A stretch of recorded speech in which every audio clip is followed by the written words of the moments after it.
Hey everyone, it's Teresa. I'm gonna attempt to do an introduction video. I have my teeth in right now. You'll see in some of my videos I do and I don't. First I'm gonna start off with, I have not had surgery yet.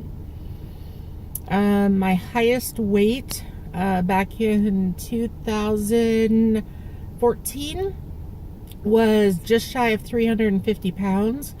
I do have some pictures of that. We'll see. It'll probably be a while before I post those. Right now, I'm trying to figure out a name to go on YouTube, because apparently that kind of helps. Right now, I'm thinking of sleeved with MS because I have multiple sclerosis. I have remitting relapsing. So I take a weekly intermuscle shot, Avonex, for those that have MS. One of my main concerns is that because I had MS, one of my symptoms was vertigo. And I literally could not walk. I was bedridden for quite a while. I had to buy a bunch of pillows and put them down in the house so that if I tried to walk and I fell, that of course I would be safe.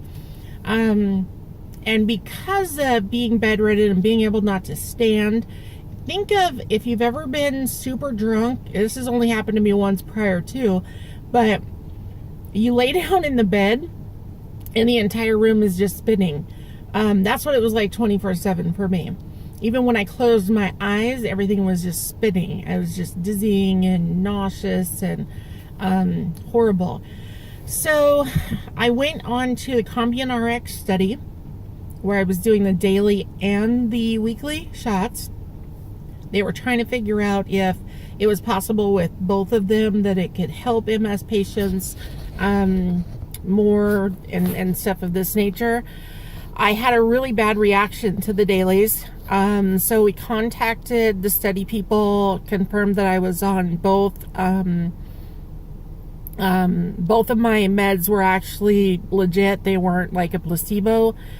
So they okayed me to just do the weekly. And that's what I've been on since, pretty much. I know there's been other issues with a lot of the other medication. When I first started out, they diagnosed me with a bunch of stuff. Like, they thought I had brain cancer, and then they thought there was this, and then they thought this, and finally I got the diagnosis of MS. And I wasn't happy with it, so I'm an overkill person sometimes. So I didn't just get 2 second opinions, but 3. So I went to 4 different doctors, had different MRIs done. I have really good health insurance, thank God. So yeah, I was diagnosed with MS, and not being able to get up to stand to brush your teeth really kind of sucks. Then you get gingivitis, and I was going into the dentist, and it was really hard for me to be in the chair, obviously, because, I'm dizzy as heck, and they want to give me this medication, and I'm like, no.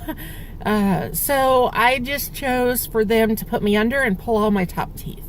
I was like, just get it over with. I'm tired of the pain. And they told me it was going to be about a year before I would be able to like stand and do things. So at that point I was like, well, just yank them. So I got dentures right away.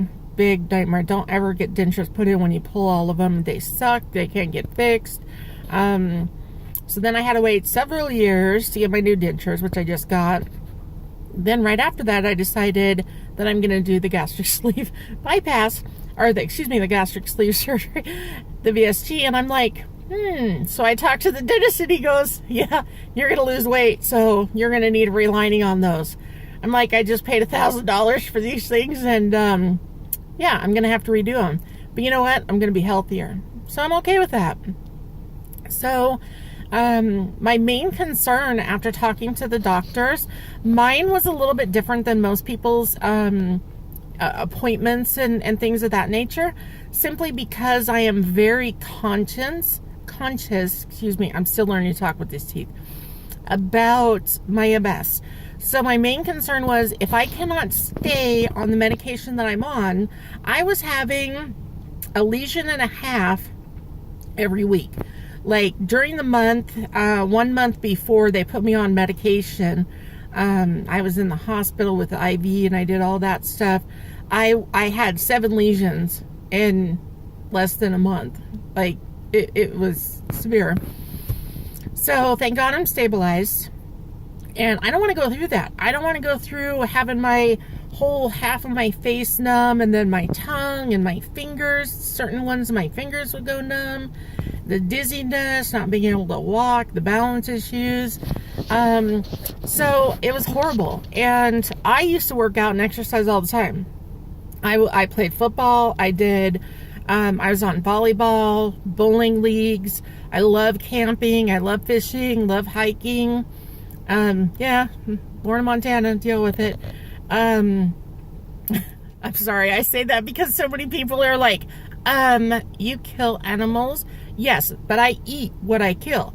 If I'm going to kill something, it's because I need to eat that meat or provide for my family. It's not just a trophy hunter. And some of you people out there are trophy hunters, not trying to offend, whatnot. But I used to be very active. That's my point. Having MS, being bedridden, being not able to move, and then the doctors tell you, guess what? You can only sit on a stationary bike for 10 minutes once a week for almost 2 years. That's all you could do. And granted, at least it was something, but I was like, not having it. So it was very difficult. I went through physical therapy to learn how to rewalk. I was walking with a cane. To this day, I had to reteach my brain. The ground actually in my mind is like at a 70 degree slant. So I had to reteach my brain that this is flat, which is part of what the cane is for, is to tell me, hey, here's where, you know, the ground is, so to speak. So it's been a journey. And then my nephew is a wounded warrior vet, and he has TBI. So situations had occurred where the VA and so forth would not let anybody else take care of him. And it's just morally right. So I'm his caregiver now. Then 2 years, that was in 2012. Then, yeah, it's been almost 2 years now. My husband's mother had a stroke, and then they found cancer. She's still alive, but that's been an ordeal. So I'm my husband and I both are taking care of literally 3 households. Mine, my nephews, and then of course his parents. I'm finally at a point though where everything's pretty stable. Everything's doing good. I had to go to Congress. There's a whole big old thing. Not going to get into that. This is not the platform to do it. However, it was extremely stressful. And the medications that I am on, fatigue is huge with my MS. So they have me on methylphenidate. They have me on Wellbutrin. And I am sensitive to meds. I'm claustrophobic. They gave me a 5 milligram Valium, and I had to cut it in half, and I was loopy all day. I know a lot of you are going, dang. But anywho, I'm very sensitive. And the medication, the Wellbutrin, I'm one of the few people that it causes weight gain. Severe weight gain. And so does the Avonex shot. So I felt, and I'm going to try not to tear up, the diagnosis was hard enough. It took me over a year to accept the diagnosis of MS. But then, you know, it's like, okay, well, if you want to live, you're going to have to be fat. Or stop taking your MS meds. Stop taking, you know, the Wellbutrin and all that. And you're going to die. So it's like, live with MS, be healthy, as well as healthy as I can be, of course, and be fat. I work out, guys. I haven't in the last 6 months, just because there's been some deaths in the family and just a lot of stuff going on and some soul searching on my aspect, plus winters in Montana are not that great. So I rejoined up with a gym that's closer,